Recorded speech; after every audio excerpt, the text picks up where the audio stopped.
हाँ तो बच्चों, आप लोग को प्यार भरा नमस्कार है। आज पुनः एक वीडियो लेकर आए हैं आपके बीच में। हिंदी व्याकरण का टॉपिक है जिसका नाम है समास, और समास में क्वेश्चन टाइप जो है वो ऑब्जेक्टिव है। इस टॉपिक से आपके एग्जाम में क्वेश्चन बार बार आते हैं और महत्वपूर्ण जो क्वेश्चन है वही क्वेश्चन आपके बीच में लेकर आए हैं। तो बात लंबी नहीं करना है, चलते हैं समास के ऑब्जेक्टिव टाइप क्वेश्चन। ये हिंदी व्याकरण के अंतर्गत एक टॉपिक है। तो हम लोग पहला ही क्वेश्चन को देखेंगे। हम लोग का पहला ही क्वेश्चन है जिसका नाम है देवकन्या। क्वेश्चन है आपको, देवकन्या शब्द कौन सा समास है। हम लोग पढ़े थे समास के अंतर्गत कि समास उस समासिक पद को कहते हैं जिसका अर्थ होता है संक्षिप्त करना। समास का अर्थ ही होता है संक्षिप्त करना, लंबे बात को छोटे बात में व्यक्त करना समास कहते हैं। तो यहाँ पर दिया है समास के अंतर्गत देवकन्या, अर्थात ये देवकन्या शब्द जो है वह कौन सा समास है। आपको ऑप्शन में दिया है संबंध तत्पुरुष समास, कर्म तत्पुरुष समास, द्विगु समास और इनमें से कोई नहीं। हम लोग पढ़े थे तत्पुरुष समास में कि जिस समासिक पद के बीच में विभक्ति चिन्ह लुप्त होता है उसे तत्पुरुष समास कहते हैं। और हम लोग विभक्ति चिन्ह के अनुसार समास तत्पुरुष समास को 6 प्रकार पढ़े थे। विभक्ति चिन्ह के अनुसार तत्पुरुष समास को कितने भागों में बांटा गया? 6। इसलिए इस क्वेश्चन का निर्माण किया गया है। ऑप्शन के अनुसार हम देखेंगे कि देवकन्या, देवकन्या का मतलब होता है देवता का कन्या। किसका कन्या? देवता का कन्या। कन्या का मतलब पुत्री होता है प्यारे बच्चों। देवता का कन्या, किसका कन्या? पुत्री तो है, किसका है? देवता का। तो हमने पढ़े थे संबंध तत्पुरुष में, संबंध तत्पुरुष में का के की चिन्ह छुपा होता है। तो यहाँ पर मेरा चिन्ह जो छुपा था वह चिन्ह है का। तो हमारे इस विग्रह से हमको ये पता चलता है कि देवकन्या जो समास होगा वह संबंध तत्पुरुष समास होगा। संबंध तत्पुरुष समास इसलिए होगा क्योंकि इस समासिक पद के बीच में का के की जो चिन्ह होता है वह छुपा होता है। क्यों कि संबंध तत्पुरुष समास उस समासिक पद को कहते हैं जिसके बीच में का के की का चिन्ह छुपा होता है। तो देवकन्या देवता का कन्या, ये का चिन्ह के कारण कौन सा समास हो जाएगा? संबंध तत्पुरुष समास होगा। हम लोग नेक्स्ट क्वेश्चन देखेंगे। प्रतिदिन, फिर दोबारा क्वेश्चन आया है प्रतिदिन। मेरा दूसरा क्वेश्चन जो है प्रतिदिन कौन सा समास है। हम लोग पढ़े थे कि जिस समासिक पद का पहला पद, जिस समासिक पद का पहला पद यदि आपको उपसर्ग हो, कौन सा हो? उपसर्ग हो। जिस समासिक पद का पहला पद यदि उपसर्ग होता है तो वह समासिक पद अव्ययभाव समास कहलाता है। देखिए प्यारे बच्चों, जिस समासिक पद का पहला पद उपसर्ग हो, तो प्रतिदिन है, तो प्रतिदिन को हम लोग विग्रह करेंगे तो प्रति जोड़ दिन। मेरा पहला पद जो है वह उपसर्ग है, और पहला पद उपसर्ग किस में लगता है? अव्ययभाव समास में। हम लोग सर्च करेंगे कि अव्ययभाव समास है जी, अव्ययभाव समास है, तो इसलिए प्रतिदिन कौन सा समास हो जाएगा? अव्ययभाव समास हो जाएगा। प्रतिदिन कौन सा समास? अव्ययभाव समास होगा। फिर नेक्स्ट क्वेश्चन, चौराहा। चौराहा जी, इसका मतलब होता है 4 रास्तों का समाहार, 4 रास्तों का समूह या समाहार। ध्यान देंगे।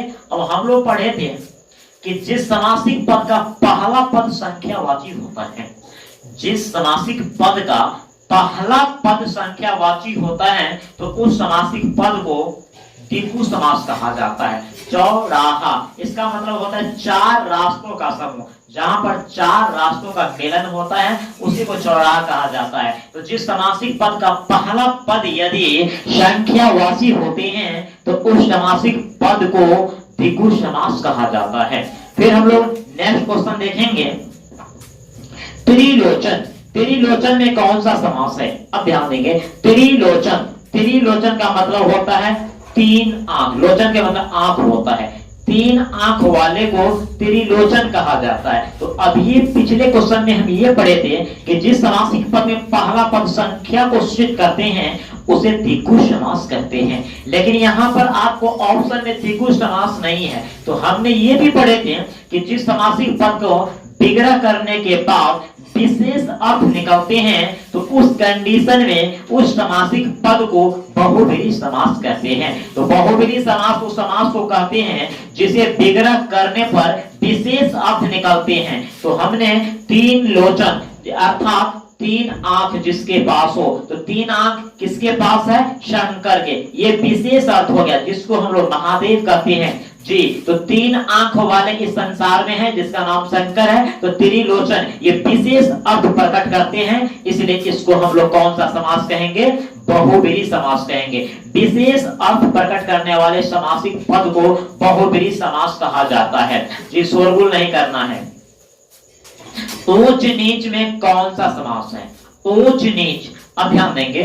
ऊंच नीच हमने पढ़े थे जिस समासिक पद में अपोजिट शब्द अर्थात विपरीतार्थक शब्द, जिस समासिक पद में विपरीतार्थक शब्द का प्रयोग किया जाता है उस समासिक पद को द्वंद्व समास कहा जाता है। जैसे रात का दिन, माता का पिता, भाई का बहन, राम का सीता, इसी को विपरीतार्थक शब्द कहा जाता है। तो जिस समासिक पद के बीच जिस समासिक पद में विपरीतार्थक शब्द का प्रयोग किया जाता है उस समासिक पद को द्वंद्व समास कहा जाता है। इसलिए ऊंच नीच जो है वह आपको क्या हो जाएगा? द्वंद्व समास हो जाएगा। कौन सा समास होगा? द्वंद्व समास होगा। देखिए, जब तक आप थ्योरी नहीं जानिएगा, सब्जेक्टिव इसको नहीं जानिएगा, थ्योरिकल क्या कहता है, इसका परिभाषा क्या होता है, तब तक आप कंक्लूजन नहीं निकाल सकते।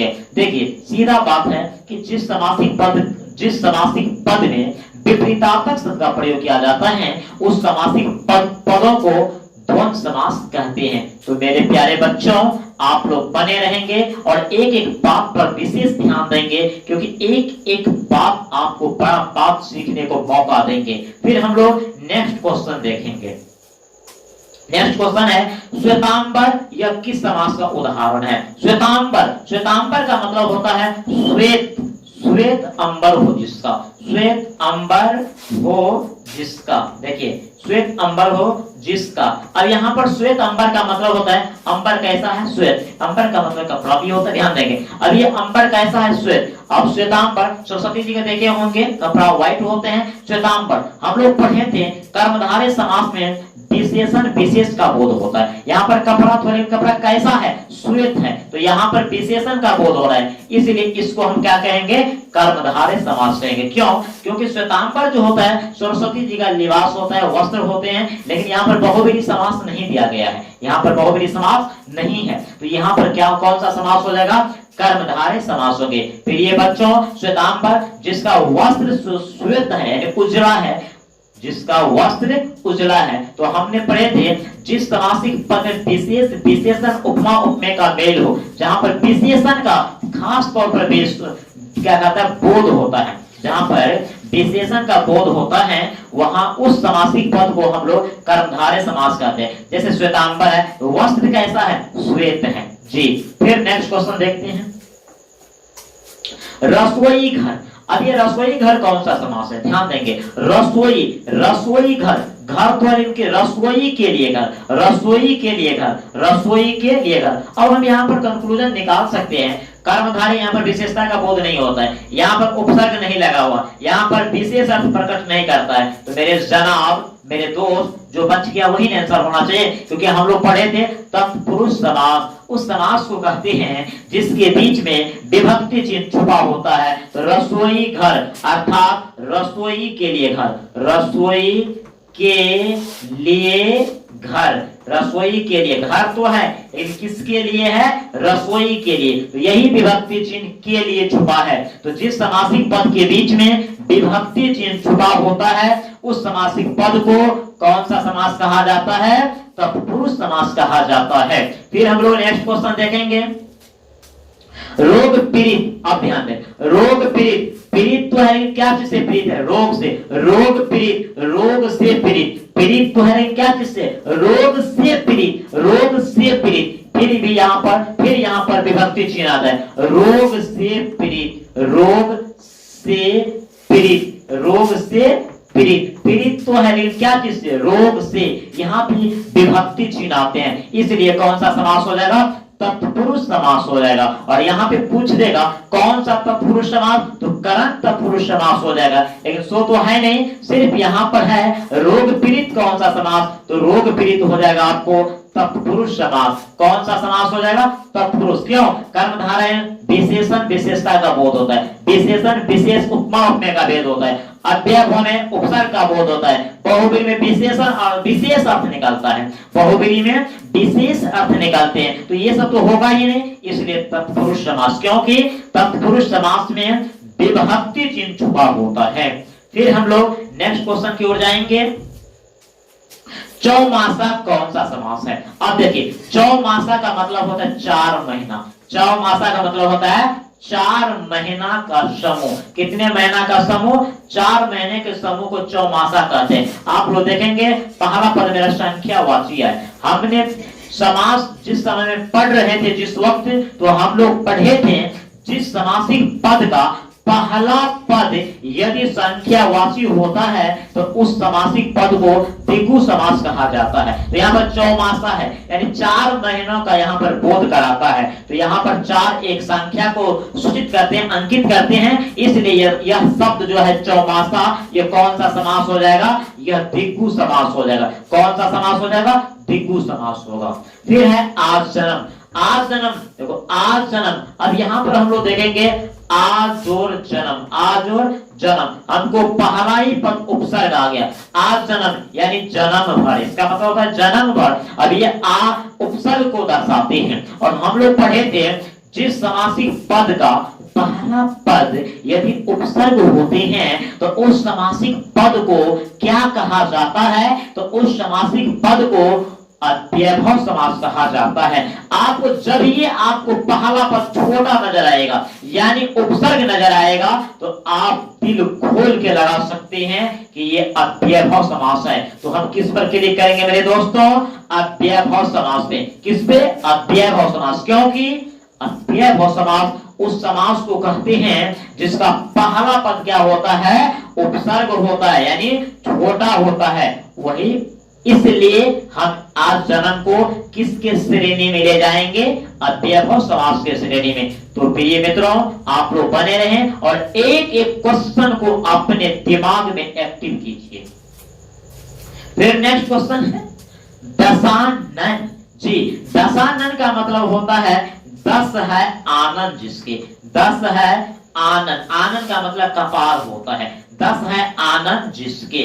अब देखो, जिसको 10 है आनंद जिसको, इस दुनिया में ऐसा भी व्यक्ति है जिसको 10 कपार है।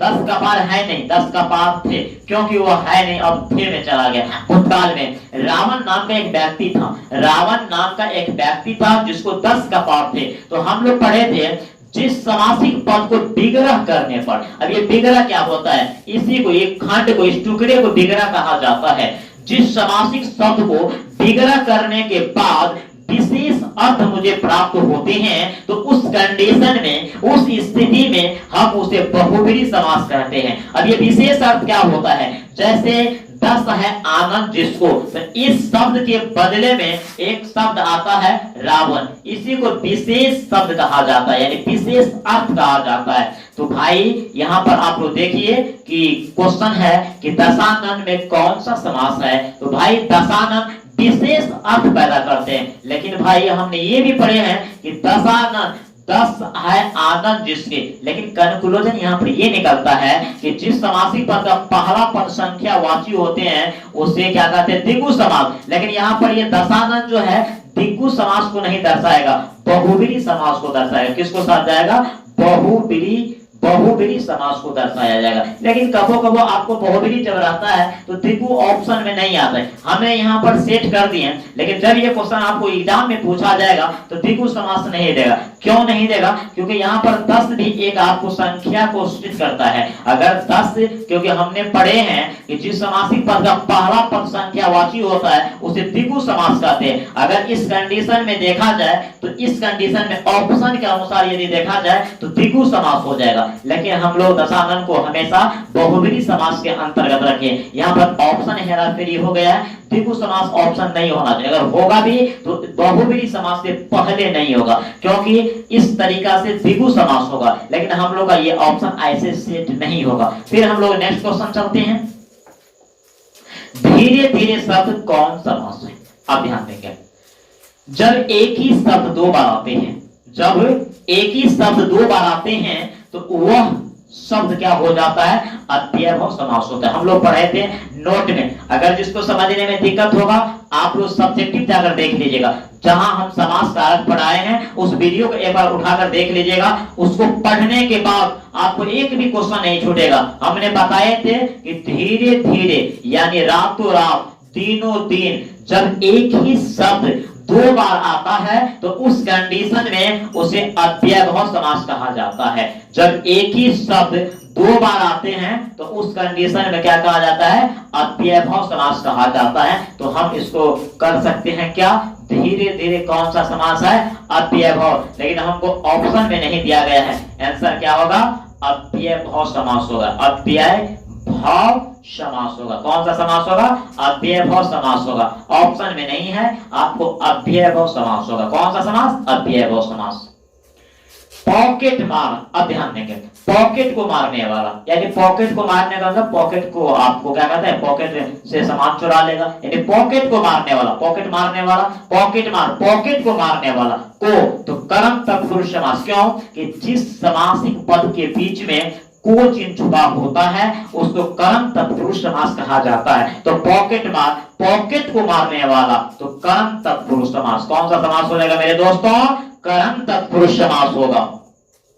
मूर्तिकार, अब मूर्ति को बनाने वाला, मूर्तिकार शब्द कौन सा? तत्पुरुष समास है। हमने पढ़े थे ना कि तत्पुरुष समास को विभक्ति चिन्ह के अनुसार 6 भागों में बांटा गया है। कर्म तत्पुरुष समास, जैसे कर्म तत्पुरुष समास उस तत्पुरुष समास को कहते हैं जिसके बीच को विभक्ति चिन्ह छुपा होता है।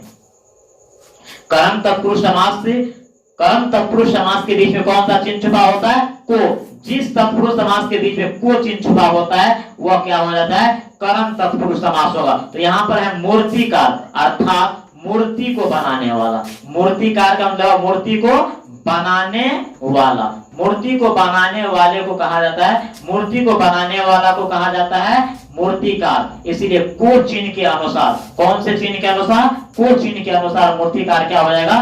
कर्म तत्पुरुष समास हो जाएगा। फिर नेक्स्ट क्वेश्चन है, नेत्रहीन शब्द कौन सा समास है?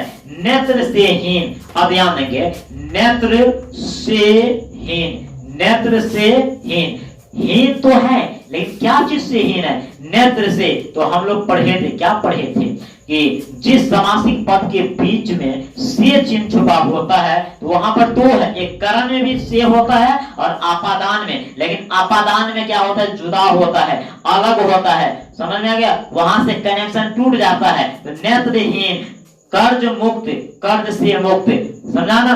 बीमारी मुक्त, बीमारी से मुक्त। तो नेत्रहीन, नेत्र से हीन, इस कंडीशन में हम लोग कह सकते हैं कि आपादान तत्पुरुष समास है। कौन सा समास है? आपादान तत्पुरुष समास है। नेत्रहीन कौन सा समास है? आपादान तत्पुरुष समास है।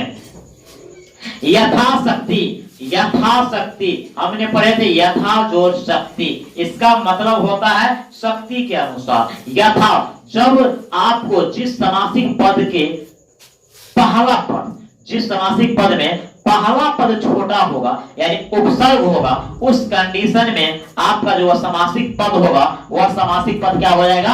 अव्ययभाव समास होगा। कौन सा समास होगा?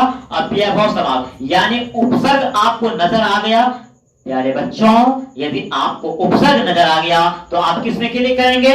अव्ययभाव समास में। किसमें क्लिक करेंगे? अव्ययभाव समास में। यथाशक्ति, देखो यथाशक्ति दोबारा क्वेश्चन है, यथाशक्ति दो बार है, 16 नंबर और 17 नंबर। यथाशक्ति अव्ययभाव समास। कौन सा समास हो जाएगा? अव्ययभाव समास। त्रिनेत्र, अब यहां पर ध्यान देना, त्रिनेत्र, तीन नेत्र हो जिनके, तीन नेत्र हो जिनके, त्रिनेत्र का मतलब तीन नेत्र हो जिनके, अर्थात शंकर, इसको तीन नेत्र है। जी त्रिलोचन या त्रिनेत्र सेम होता है। त्रिनेत्र जिसको 3 आंख होते हैं उसको त्रिनेत्र कहते हैं। तो विशेष अर्थ पैदा करने वाले शब्दों को कौन सा समासिक शब्द कहेंगे या पद कहेंगे? बहुब्रीहि समास कहेंगे। कौन सा? बहुब्रीहि। यहाँ पर देखिए, यहाँ पर द्विगु समास नहीं है। यदि द्विगु समास होगा भी तो बहुब्रीहि समास के नीचे। क्यों? कि जहां पर संख्या यदि आ जाता है तो उस कंडीशन में द्विगु समास हो जाता है। त्रिनेत्र यदि बहुब्रीहि यदि ऑप्शन में नहीं रहे तो द्विगु समास आएगा। यदि होगा भी तो आपको क्रम में यानी ऊपर नीचा होना चाहिए। यदि 1 नंबर पे द्विगु होता ऑप्शन बहुब्रीहि से पहले, बहुब्रीहि से पहले यदि द्विगु आ जाएगा तो द्विगु समास हो जाएगा, या द्विगु से पहले बहुब्रीहि आएगा तो बहुब्रीहि। अर्थात दोनों को रहने पर हम ये देखेंगे कि पहले किसका स्थान है। तो त्रिनेत्र कौन सा समास? बहुब्रीहि समास है। क्यों? हमने क्या सीखे? कबो कबो द्विगु समास बहुब्रीहि का भी रूप ले लेता है। मारपीट, देखिए मारपीट कौन सा समास? जिस समासिक पद के बीच में क्या विपरीतार्थक शब्द का प्रयोग किया जाता है। जिस समासिक पद में विपरीतार्थक शब्द उल्टा शब्द का प्रयोग किया जाता है, मार और पीट, मार और पीट, तो इस कंडीशन में हम लोग कौन सा समास कहेंगे? द्वंद्व समास कहेंगे। मारपीट में कौन सा समास कहेंगे? द्वंद्व समास कहेंगे। फिर हम लोग नेक्स्ट क्वेश्चन को देखेंगे। नेक्स्ट क्वेश्चन मेरा है काली मिर्च में कौन सा समास है? अब यहाँ पर है काली मिर्च, क्या है? काली मिर्च। मिर्च तो मेरे जनाब है, लेकिन मिर्च कैसा है? काली। और ये मिर्च का विशेषता क्या है? काली। तो हमने पढ़े थे जिस समासिक पद में विशेष विशेषण उपमा उपमेय का मेल होता है उस समासिक पद को क्या कहा जाता है? तो उस समासिक पद को कर्मधारय समास कहा जाता है। क्योंकि मिर्च यहाँ पर कैसी है? काली है, इसलिए हम किसको घेर देंगे? कर्मधारय समास को कहेंगे। क्यों? क्योंकि यहाँ पर विशेषण का बोध होता है। जी सर, समास बहुत ही इंटरेस्टिंग टॉपिक है, बहुत ही रोमांटिक टॉपिक है, लेकिन आपको उसका थ्योरिकल समझना पड़ेगा, इसका परिभाषा समझना पड़ेगा। इससे पहले ऑब्जेक्टिव से पहले आपको सब्जेक्टिव समझना पड़ेगा, तभी आपको ऑब्जेक्टिव आसान हो सकते हैं। तो काली मिर्च कौन सा समास? कर्मधारय समास, क्योंकि मिर्ची का विशेषता क्या है? काली है। फिर हम लोग नेक्स्ट क्वेश्चन देखेंगे। नेक्स्ट क्वेश्चन है पीतांबर। पीतांबर, पीतांबर पीला अंबर, ध्यान देंगे पीला अंबर। अंबर का मतलब कपड़ा भी होता है। अब अंबर कैसा है? पीला। अंबर कैसा है? पीला। अब ये मैंने बात की है ना कि यदि विशेषण का बोध होता है तो कौन सा समास होता है? आपको कर्मधारय समास होता है। जब ये विशेषण आ गया तो हम लोग क्या समझ जाएंगे? क्या समझ जाएंगे? कर्मधारय समास। और उपसर्ग आ जाएगा मेरे प्यारे दोस्तों, तब क्या समझेंगे? तब हम आपको अव्ययभाव समास समझेंगे। जब आपको उल्टा सीधा शब्द आ जाएगा तो तब क्या समझेंगे? द्वंद्व समास समझेंगे। और जब आपको विशेष अर्थ, जब आपको एक अलग अर्थ निकल जाए, विशेष अर्थ निकल जाए, तब क्या समझेंगे? बहुब्रीहि समास समझेंगे। और जब आपको संख्या आ जाए पहला पद में तो हम लोग द्विगु समास समझेंगे। और जब आपको विभक्ति चिन्ह छुपा हो तो तत्पुरुष समास समझेंगे। यही तो समास की कमाल है और ये आपको सीखना पड़ेगा, तभी आप समास को आप एक एक ऑब्जेक्टिव को आप ऑपरेशन कर सकते हैं। हम लोग नेक्स्ट क्वेश्चन देखेंगे, शोरगुल करने की कोई जरूरत नहीं है। प्रतिक्षण, देखिए प्रतिक्षण, प्रतिजोड़ क्षण। प्रतिक्षण का मतलब प्रतिजोड़ क्षण, एक एक पद को प्रतिक्षण कहते हैं। देखिए उपसर्ग का रूप है। जब ये आपका पहला पद उपसर्ग आते हैं तो हम कौन सा समास समझेंगे? अव्ययभाव समास समझेंगे। आप देखिए यहाँ पर नहीं है प्रतिक्षण शब्द कौन सा समास है? ये आपको अव्ययभाव समास है। आपको ऑप्शन में नहीं दिया गया है, लेकिन इसका आंसर क्या होगा? अव्ययभाव समास। अव्ययभाव समास, अव्ययभाव समास, ये आपको ऑप्शन में नहीं दिया गया।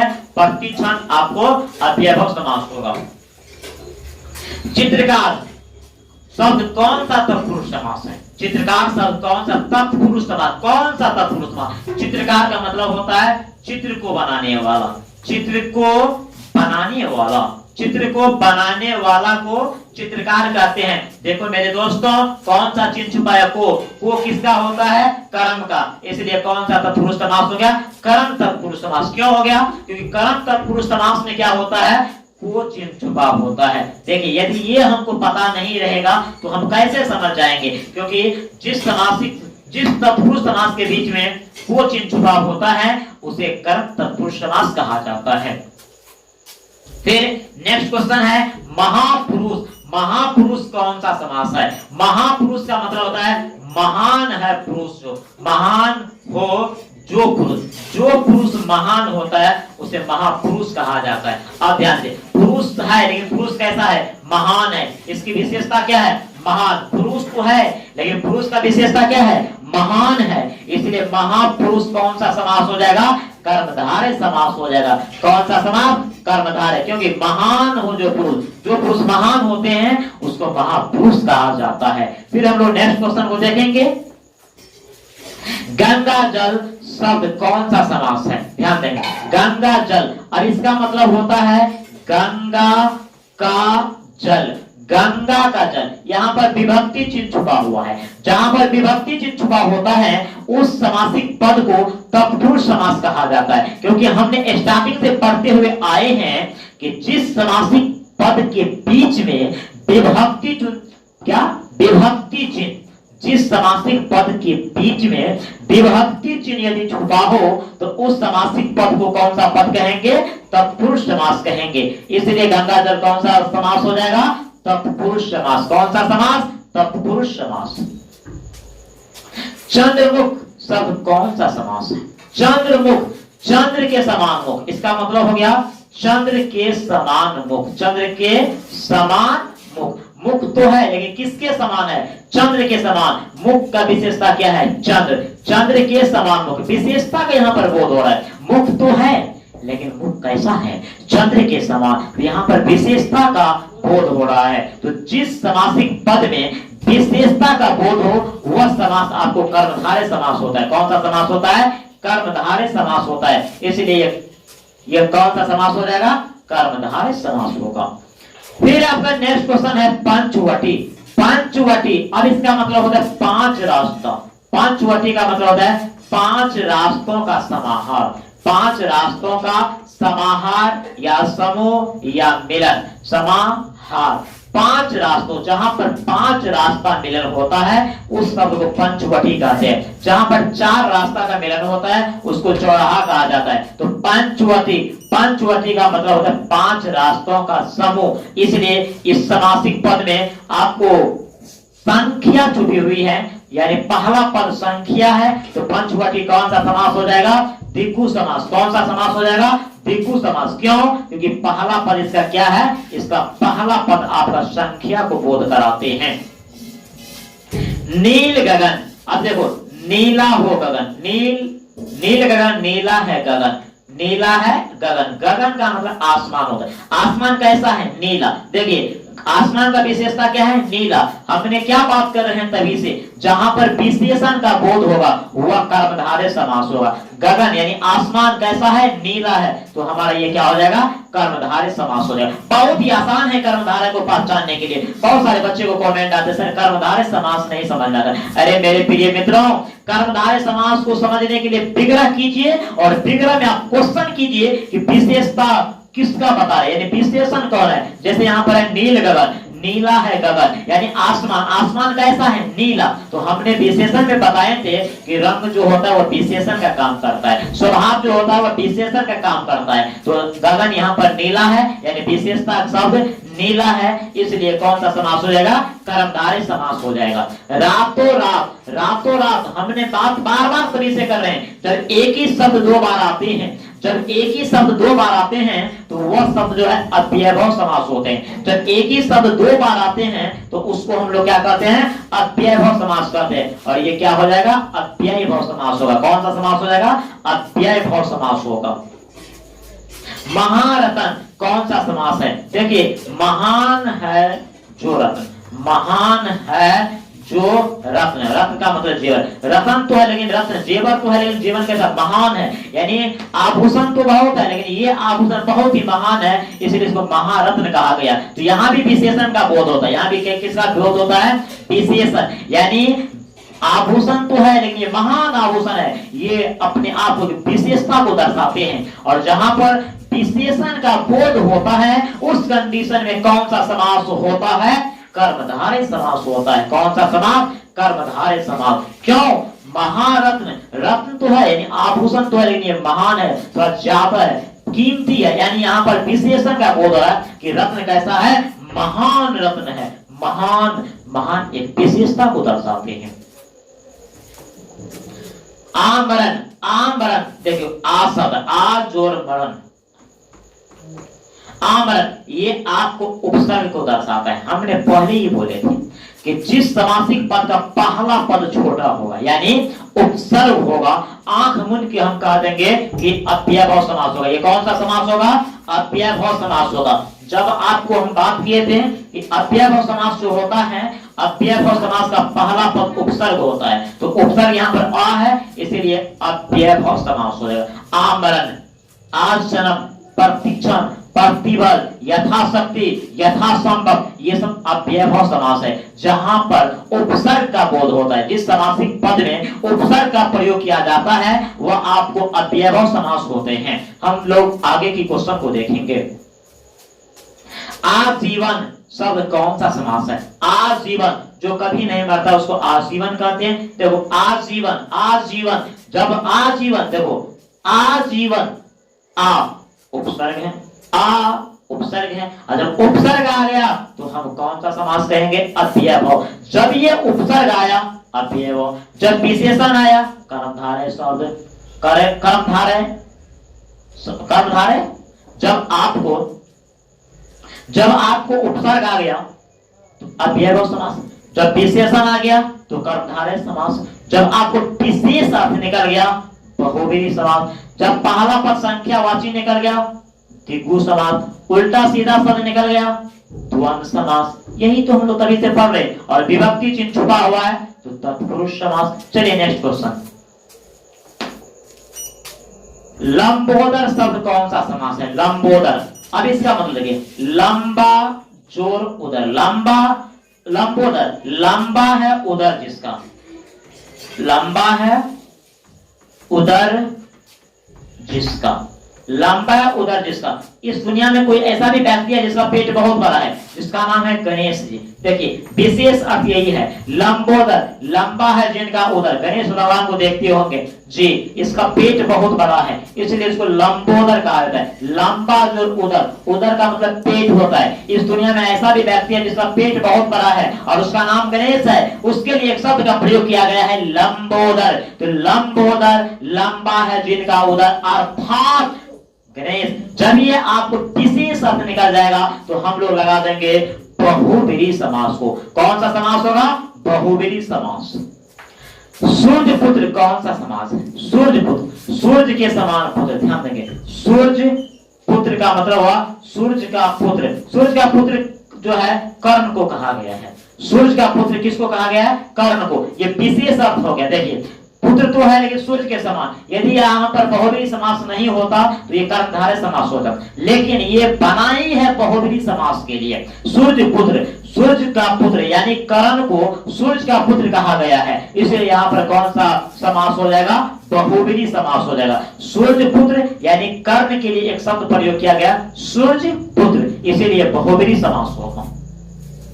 फिर नेक्स्ट क्वेश्चन है पतझड़ कौन सा समास है? देखिए पतझड़ का मतलब होता है पतझड़, जिस मौसम में, जिस मौसम में, जिस मौसम में पत्ते झड़ते हैं, पत्ते झड़ते, जिस मौसम में पत्ते झड़ते हैं, जिस मौसम में पत्ते झड़ते हैं उससे क्या कहते हैं? पतझड़। लेकिन जिस मौसम में पत्ते झड़ते हैं उसके लिए एक शब्द है बसंत ऋतु। कौन सा ऋतु है? बसंत ऋतु। ध्यान देंगे पतझड़, जिस ऋतु में पत्ते झड़ते हैं, जिस ऋतु में पत्ते झड़ते हैं उसके लिए एक शब्द है पतझड़। लेकिन किस ऋतु में? उस ऋतु का नाम है बसंत। ध्यान देंगे, बहुत ही अच्छी क्वेश्चन है। पतझड़, जिस ऋतु में, जिस ऋतु में पत्ते झड़ते हैं उसे बसंत कहा जाता है। अब पतझड़ का मतलब होता है जिस मौसम में पत्ते झड़ते हैं उसे पतझड़ मौसम कहा जाता है, और पतझड़ मौसम का दूसरा नाम होता है बसंत ऋतु। तो हमको यहाँ पर विशेष अर्थ बसंत ऋतु आते हैं, इसीलिए आपको बहुव्रीहि समास यानी पतझड़, पत्ते झड़ते हैं। तो पत्ते झड़ते हैं किस ऋतु में झड़ते हैं? बसंत ऋतु में झड़ते हैं, इसीलिए पतझड़ कौन सा समास हो जाएगा? बहुव्रीहि समास होगा। देखिए कर्मधारय समास निम्न में से है। कर्मधारय समास, देखिए कर्मधारय समास जो है, कर्मधारय नील कमल, कमल कैसा? नीला। महादेव, देव कैसा है? महान। महापुरुष, पुरुष कैसा है? महान पुरुष है। यहां पर देखेंगे नील कमल, कमल कैसा है? कमल का मतलब पांव भी होता है, ध्यान देंगे, नीला है। महादेव, महाजोरदेव, देव कैसा है? महान है। महापुरुष, पुरुष कैसा है? महान पुरुष है। देखिए सब में विशेषण आता है, क्या आता है? विशेषण। तो अर्थात ये सभी हो जाएगा। सब क्या है? आपको कर्मधारय समास है। क्यों? कि विशेषण का बोध हो रहा है। किसका बोध हो रहा है? विशेषण का। तो जिस समासिक पद में विशेषण का बोध होता है उसे हम कर्मधारय समास कहते हैं। कौन सा समास कहते हैं? कर्मधारय समास कहते हैं। फिर नेक्स्ट क्वेश्चन, भाई बहन कौन सा समास है? हम बहुत ही दिनों से पढ़ते आते हैं कि जिस समासिक शब्द के परिवार में विपरीतार्थक शब्द आते हैं, जिस समासिक पद में विपरीतार्थक शब्द यानी उल्टा शब्द का प्रयोग किया जाता है तो हम उसे द्वंद्व समास कहते हैं। तो भाई बहन उल्टा शब्द है, इसीलिए कौन सा समास हो जाएगा? द्वंद्व समास हो जाएगा। फिर नेक्स्ट क्वेश्चन है चौराहा। चौराहा शब्द कौन सा समास है? देखिए चार रास्तों का मिलन। कितने रास्तों का मिलन? चार रास्तों का मिलन। जहां पर चार रास्तों का मिलन होता है, जहां पर चार रास्तों का मिलन होता है उसी को चौराहा कहा जाता है। तो देखो पहला पद मुझे संख्यावाची आ गया। तो जिस समासिक पद का पहला पद यदि संख्यावाची होता है तो उस समासिक पद को क्या कहा जाता है? तो उस समासिक पद को दिग्गु समास कहा जाता है। हाँ मेरे प्यारे मित्रों, उसे दिग्गु समास कहा जाता है। निरोग शब्द कौन सा समास है? निरोग, देखो यहाँ पर निह जोर रोग, निह जोर रोग। देखिए निरोग, जो जिस इंसान को कोई बीमारी नहीं होता है या बीमारी नहीं है उसको निरोग करता है ना। हाँ आजकल मैं निरोग हूं यानी स्वस्थ हूं। तो नी एक उपसर्ग का रोल लिया है। नी क्या है? उपसर्ग है। और मैंने बार बार आपको बता रहा हूं तभी से कि जिस समासिक पद का पहला पद उपसर्ग होता है वह समास कौन सा होता है? अव्ययभाव समास होता है। क्यों? क्योंकि पहला पद उपसर्ग है, इसीलिए हो जाएगा अव्ययभाव समास। क्या हो जाएगा? अव्ययभाव समास हो जाएगा। फिर हम लोग नेक्स्ट क्वेश्चन देखेंगे, चित्रकार शब्द कौन सा समास है? ये भी शायद दोबारा क्वेश्चन आया है। चित्रकार का मतलब होता है चित्र को बनाने वाला, चित्र को बनाने वाला, चित्र को बनाने वाला अर्थात चित्रकार। तो को जिस तत्पुरुष समास के बीच में को चिन्ह छुपा होता है उसे कर्म तत्पुरुष समास कहा जाता है। अर्थात कर्म तत्पुरुष समास का मतलब होता है इस समासिक पद के बीच में, इस समासिक पद के बीच में को चिन्ह छुपा होगा तो कर्म तत्पुरुष समास। यहाँ पर देखिए कर्म तत्पुरुष समास नहीं है, लेकिन आपको क्वेश्चन पूछा है कैसे? चित्रकार शब्द कौन सा समास है? सीधे आपको समास में पूछा है। तो भाई यहाँ पर विभक्ति चिन्ह छुपा हुआ है। कौन सा चिन्ह? विभक्ति। तो यहां पर आपको तत्पुरुष समास हो जाएगा। यही पर यदि इस क्वेश्चन को पूछता कि चित्रकार कौन सा तत्पुरुष समास है तब हम कह सकते थे कर्म तत्पुरुष समास है। लेकिन यहां पर सीधे पूछा है चित्रकार कौन सा समास है तो हम लोग कह सकते हैं तत्पुरुष समास है। देखो मेरे प्रिय मित्रों, आप लोग भी अच्छे से इस बातों को ध्यान देंगे। एक थोड़ा सा मिस्टेक इंसान के जीवन को तहस नहस कर देता है, इसलिए छोटी छोटी बातों पर ध्यान देना है। छोटी छोटी बातों पर क्या करना है? ध्यान देना है। सुने हैं ना, छोटी छोटी बातों से कहानी बन सकती है, छोटी छोटी बातों से एक कहानी बन सकती है और गली कूची की लड़की भी झांसी की रानी बन सकती है। तो मेरे देश के प्रिय बहनों, आप लोग के ऊपर बहुत बड़ी जिम्मेदारी है। आप लोग अपना कर्तव्य को समझेंगे, साथ ही मेरे जितने भी भाई हैं वह भी अपने दायित्व को समझे। हमें अपने जिला जवार का नाम को रोशन करना है, मेरे अपने देश का नाम रोशन करना है। इसलिए रातों को जागना है, बातों से नहीं रातों से जगना पड़ेगा, रातों से लड़ना पड़ेगा। अपने क्या कहते हैं, अपने टारगेट को पूरा करने के लिए एकदम पूरी शिद्दत के साथ अपनी मेहनत को झोंकना है। तो चलते हैं पुनः हम लोग नेक्स्ट क्वेश्चन की ओर। कर्ज मुक्त शब्द कौन सा समास है? कर्ज मुक्त। अब कर्ज मुक्त का मतलब होता है कर्जा से मुक्त। किससे मुक्त? कर्जा से मुक्त। मुक्त तो है लेकिन क्या चीज से? कर्जा से। यहाँ पर से आपादान हो जाएगा। कौन सा तत्पुरुष समास हो गया? आपादान तत्पुरुष समास। कर्ज मुक्त, कर्जा से मुक्त। नेत्रहीन, नेत्र से हीन। धनहीन, धन से ही। तो जिसमें से, और से तो दो में होता है, एक कर्ण कारक में भी होता है और एक आपको अपादान कारक में, लेकिन दोनों का क्या कहता है, मीनिंग अलग है। एक में जैसे कर्ण में उससे काम होता है, इसमें जुटता है और इसमें टूटता है, इतना ही ध्यान रखना है। राजा रंग कौन सा समास, उल्टा सीधा शब्द है। राजा रंग ये द्वंद्व समास, क्यों कि ये विपरीतार्थक शब्द है, और विपरीतार्थक शब्द आएगा तो अब छोड़ेंगे नहीं, क्योंकि बहुत पढ़ लिए हैं। जिस समासिक पद के बीच में विपरीतार्थक यानी उल्टा शब्द आएगा तो हम कह देंगे द्वंद्व समास। कौन सा समास, द्वंद्व समास।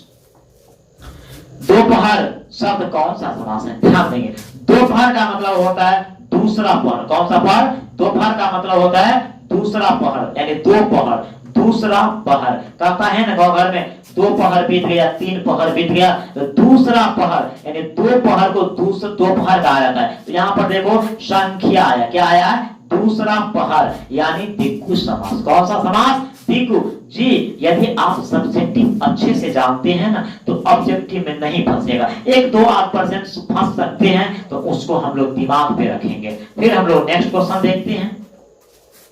पंच तत्व कौन सा समास, पंच यानी पांच तत्व का मिलन को पंच तत्व कहते हैं। पांच तत्व, देखिए पांच तत्वों का मिलन को हम लोग पंच तत्व कहते हैं। यहाँ पर देखिए कितने तत्व है, पांच। संख्या आया है, ध्यान दो, कितने शब्द, कितने तत्व आया है, पांच। पांच तत्वों के समूह को पंच तत्व कहा जाता है। कहते हैं क्षिति जल पावक गगन समीरा, ये पांच तत्व है। जहां पर संख्या आते हैं यानी संख्या वासी आते हैं तो उस समास को दिक्कु समास कहा जाता है। कौन सा समास कहा जाता है, दिक्कु समास कहा जाता है।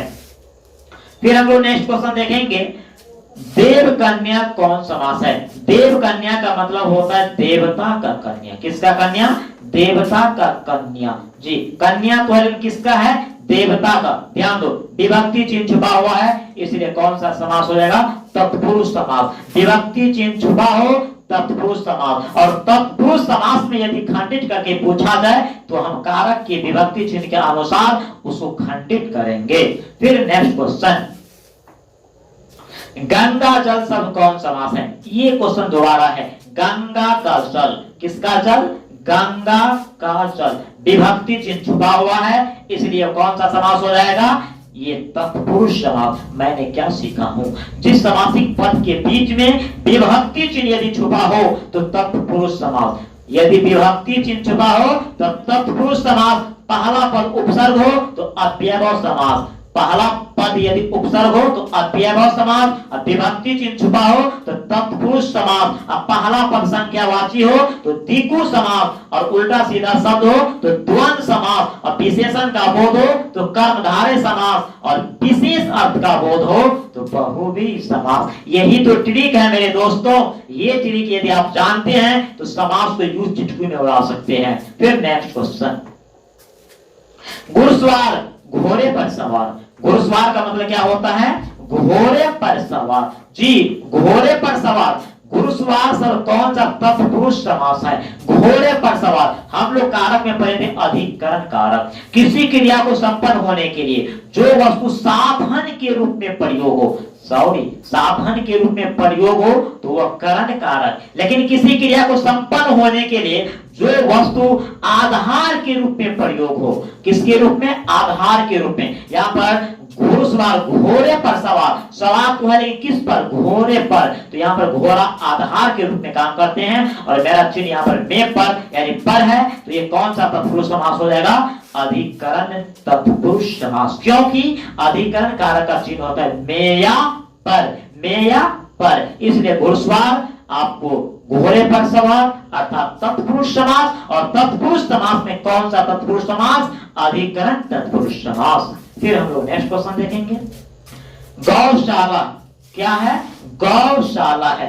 आपको यहाँ पर दिया गया है गौशाला, यहाँ पर आपको दिया है गौशाला।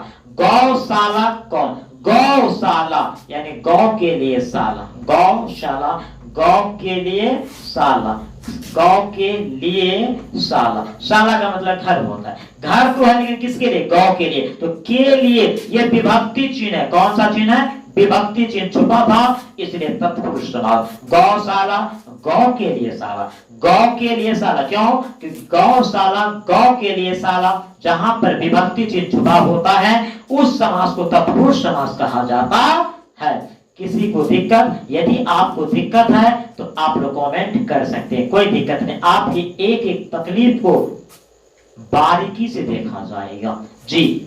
आपको क्वेश्चन नहीं छूटेगा, बिल्कुल नहीं छूटेगा, क्योंकि आप पढ़ रहे हैं Munna sir Bihar YouTube channel के माध्यम से जी। आप लोग को हम ये नहीं कहते हैं कि चैनल मेरा सब्सक्राइब कीजिए, यदि आपको लगे कि वीडियो में जान है तो आप कर सकते हैं, क्योंकि हम सभी सब्जेक्ट का एकदम धमाकेदार अंदाज में एक एक टॉपिक को खंडित करके लेकर आएंगे, चाहे वो मैथ हो, चाहे साइंस हो, चाहे सोशल साइंस हो, चाहे आपको हिंदी व्याकरण हो, आपका जो भी टॉपिक है हम पूरे गर्दा मचा कर लेकर आएंगे और वह क्वेश्चन एग्जाम में सीधे आपको मिलेगा। ये नहीं कि आपको क्वेश्चन एकदम हजारों हजार लेकर आएंगे और क्वेश्चन एग्जाम में नहीं मिलेगा, ऐसा क्वेश्चन नहीं, क्योंकि पढ़ना हमें उतना ही है जिससे मुझे काम चले, क्योंकि शिक्षा अनलिमिटेड है, हम सीखने के लिए बहुत सीख सकता हूं, लेकिन जरूरत जितना है उतना ही पहले सीखेंगे। इसलिए वही क्वेश्चन आपके बीच में हम लेकर आना चाहता हूं जो आपके एग्जाम से रिलेटेड हो, तो बात को उतना बड़ा नहीं करना है, फिर क्वेश्चन की ओर हमें चलना है। महीना कौन सा समास है? ध्यान देंगे, महीना का मतलब होता है 30 दिन, 30 दिनों का समूह, 30 दिनों का समूह, 30 दिनों का समूह, 30 दिनों का समूह को क्या कहा जाता है? महीना। देखो पहला पद संख्यावाची, ट्रिक लगाया है, महीना का मतलब होता है 30 दिन, तो पहला पद संख्यावाची, यदि पहला पद संख्यावाची है तो कौन सा समास होगा? द्विगु समास। कौन सा समास होगा? द्विगु समास, क्योंकि पहला पद संख्यावाची, यदि पहला पद संख्यावाची तो कौन सा समास? द्विगु समास, और विशेषण आ गया तो कर्मधारय समास। फिर नेक्स्ट क्वेश्चन देखेंगे, महात्मा कौन सा समास है? महात्मा का मतलब होता है महान आत्मा। आत्मा कैसा होना चाहिए? महान होना चाहिए। महात्मा यानी आत्मा कैसा है? महान है, तो यहाँ पर विशेषता का बोध हो रहा है, ये कर्मधारय समास होगा। आत्मा तो है, कैसा है? महान आत्मा है, यहाँ पर कर्मधारय समास होगा। भूल चूक उल्टा सीधा द्वंद्व समास, उल्टा सीधा द्वंद्व समास, भूल चूक ये द्वंद्व समास हो जाएंगे। दोपहर, दूसरा पहर, संख्या आ गया, द्विगु समास हो गया। तिरंगा, तीन रंगा, तीन रंगों का मिश्रण, तिरंगा का मतलब हो गया तीन रंगों का मिश्रण, तीन रंगों का मिश्रण। यहां पर संख्या हो गया 3, इसीलिए तिरंगा कौन सा समास होगा? तत्पुरुष समास होगा। नहीं जी, गलत मैं बोला हूं, तिरंगा क्या होगा? द्विगु समास। क्या होगा? द्विगु समास हो जाएगा। क्यों? तो 3 मेरा क्या है? संख्या है, और संख्या आ गया तो कौन सा समास होगा मेरे दोस्तों? द्विगु समास। सूर्यमुख, सूरज के समान मुख, किसके समान? सूरज के समान मुख, मुख तो है लेकिन किसके समान? सूरज के समान, तो समान, सूरज के समान आपको कर्मधारय, जहां पर तुलना किया जाता है, विशेषण का बोध होता है, समझ में आया? वहां पर आपको कर्मधारय। क्यों? देखिए, उल्टा सीधा शब्द तो नहीं है, इसमें पहला पद उपसर्ग तो नहीं है, इसमें पहला पद को संख्या नहीं है, तो क्या होना चाहिए मेरे दोस्तों? कर्मधारय समास होना चाहिए जी। ये भी ट्रिक आपको रखना पड़ेगा, ये भी ट्रिक आपको रखना पड़ेगा याद। महापुरुष, महान है जो पुरुष, पुरुष तो है लेकिन कैसा है? महान पुरुष है, कौन सा? कर्मधारय समास। शताब्दी, शताब्दी, शताब्दी 100 साल को शताब्दी कहा गया। 100 साल, कितने साल? 100 साल को एक शताब्दी कहते हैं, 100 साल का समूह। देखिए यहां पर संख्या है, 100 साल का मतलब हुआ शताब्दी, 100 साल, द्विगु समास हो जाएगा क्योंकि संख्या है, ये क्या है? संख्या। ठंडा गरम द्वंद्व समास, उल्टा सीधा, उल्टा सीधा आ गया द्वंद्व समास, उल्टा सीधा द्वंद्व समास। मुरलीधर, मुरली को चुराने वाला, मुरलीधर का मतलब होता है मुरली को धारण करने वाला, मुरलीधर मतलब मुरली को धारण करने वाला, मुरली को धारण करने वाला। अब देखिए, मुरली को धारण करने वाला, मुरली को धारण करने वाला, ध्यान देंगे यहाँ पर है मुरलीधर, मुरली को धारण करने वाला, तो मुरली को कौन धारण करता है? कृष्ण, ये विशेष अर्थ क्या हो गया, कृष्ण, मुरली को धारण करने वाला, अर्थात कृष्ण जो है मुरली को धारण करते हैं, इसीलिए क्या हो गया, मुरलीधर। अब हम यहाँ पर क्वेश्चन कर सकते हैं, क्या सर आप ही पढ़ाते हैं कि जिस समासिक पद के बीच में विभक्ति चिन्ह छुपा होता है उसे तत्पुरुष समास कहते हैं, आप ही पढ़ाते हैं। लेकिन मेरे दोस्तों यहाँ पर इसका उद्देश्य ये नहीं है, मुरलीधर यानी मुरली को चुराने वाला जिसका नाम कृष्ण है, यहाँ पर विशेष अर्थ को दर्शाता है, इसलिए यहाँ पर आपको बहुब्रीहि समास हो जाएगा। कौन सा समास होगा, बहुब्रीहि समास। लेकिन आपको एग्जाम में ये भी क्वेश्चन जो आएगा तो बहुब्रीहि समास से पहले तत्पुरुष समास नहीं देगा, क्योंकि विभक्ति चिन्ह छुपा हुआ, मुरली को धारण करने वाला। यदि दिया भी है तो बहुब्रीहि समास होगा, क्योंकि मुरलीधर, मुरली को चुराने वाला। लाल टोपी, टोपी कैसा है, लाल, लाल टोपी, टोपी कैसा है, लाल। टोपी का विशेषता क्या है, लाल, और विशेषता आ गया तो क्या हो जाएगा, कर्मधारय। जब विशेषण आ गया तो कौन सा समास, कर्मधारय समास। कौन सा समास, कर्मधारय समास।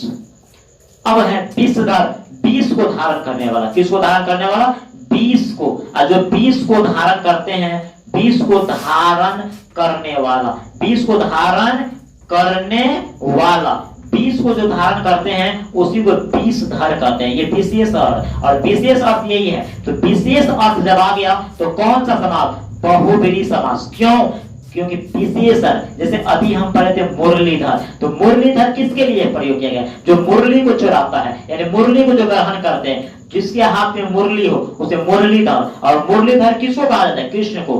विषधर, विष को धारण करने वाला, विषधर, ये बहुब्रीहि समास है। ये क्या है, ये बहुब्रीहि समास है। हम लोग का समास यहाँ पर ऑब्जेक्टिव जितना था वो हम लोग खत्म कर दिए। होने के लिए बहुत ऑब्जेक्टिव है, लेकिन आशा रखते हैं कि इस ऑब्जेक्टिव से आपको एग्जाम में बहुत सारे ऑब्जेक्टिव मिल जाएंगे। यदि नहीं भी मिलेगा तो जो परिभाषा हमने बताए हैं उस परिभाषा को आप लोग कंठस्थ रखेंगे। जैसे हम लोग पढ़े थे, समास का अर्थ होता है छोटा करना। समास का अर्थ क्या होता है, छोटा करना। जैसे विष को धारण करने वाला, 1 2 3 4 5, 5 शब्द के बदले में एक शब्द है विषधर। तो 5 शब्द के बदले में जो एक शब्द आया है उसी शब्द को हम लोग कहेंगे समास। इसको क्या कहेंगे, समास। अर्थात समास का अर्थ होता है संक्षिप्त करना, विभिन्न बातों को एक बात में व्यक्त करना, विभिन्न पदों को एक पद में व्यक्त करना, लंबी बातों को छोटे में कहना, यानी समास। समास का अर्थ ही होता है छोटा करना। तो समास के 6 भेद होते हैं। अव्ययभाव समास,